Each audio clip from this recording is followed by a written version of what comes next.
featuring the new drivers of the industry. Olan Ignacio, raised as a commoner whose parents were just a street sweeper. Olan struggled to survive and didn't make excuses to fail, but rather gathered all his reasons to succeed. Became successful in the corporate world before he eventually saw the biggest break to spice up his life as a network marketer. Sa buhay ko ngayon, masasabi kong masaya ako dahil hindi lamang ako nandun sa larangan ng tagumpay, kung hindi marami pa po akong natulungang magtagumpay na katulad ko. Naniniwala ako bilang network marketeers, binago niya buo ang buhay ko. At bakit po ako nagtagumpay, isa lamang po ang dahilan. Everything was created twice. Dapat to isinasa isip, isinasa puso, at isinasagawa. At higit sa lahat, kailangan ng determinasyon. Ang sabi nga ni Steve Jobs, the difference between the successful entrepreneur and the unsuccessful entrepreneur is perseverance. Jun Quintanar, a former jeepney driver who turned millionaire when he was just 23 years old. The legendary Jun K is the first to break all records in the multi-level marketing industry. Jun K forever proved that nothing is really impossible. Ako, siguro kaya ako isa sa mga tao na top sa negosyo ng networking.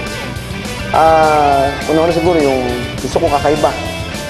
Dahil feeling ko kasi, may paraan ako na magsasid din eh. Kasi maraming tao yung mayaman dyan na very ordinary people naman.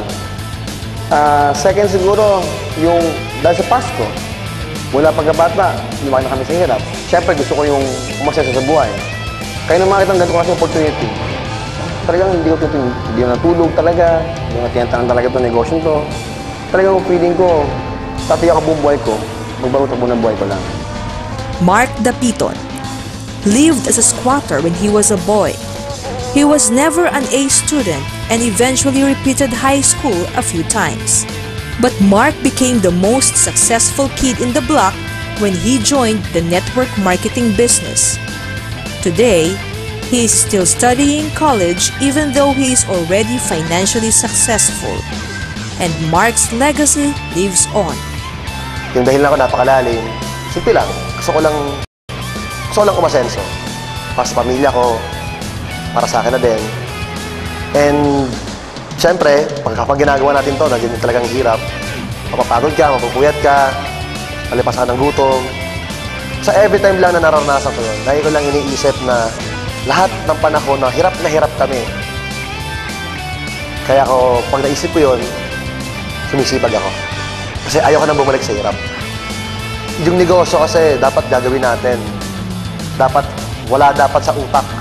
Dapat nasa puso eh. Kasi pag nasa utak mo lang, wala eh. Kasi pag nasa puso mo pala, kahit anong trabaho, kahit anong hirap ang dumaan sa'yo, siguro lampasan mo talaga eh. Patrick Hugueta, a dentist by profession, got interested in networking when he was financially frustrated in his field of expertise. He humbled himself and learned the system of the business.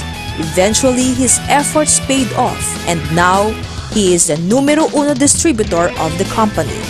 Alam mo, pag naniwala ka sa isang bagay, pag binigay mo buong puso mo, kahit ano pwede mangyari, walang imposible. Yun na nangyari sa akin sa uno. Maraming hindi naniwala sa akin, pero hindi importante yan. Ang importante, yung paniwala ko na kaya ko.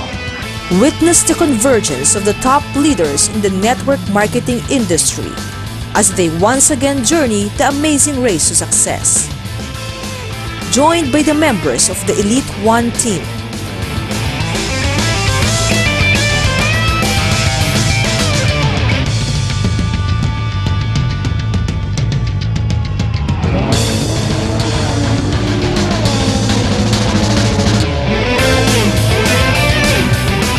Take the fastest ride to your success with the best drivers of the industry as they speed up with the right vehicle and with the right company.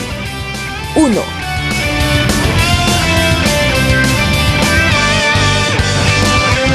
Don't be left behind.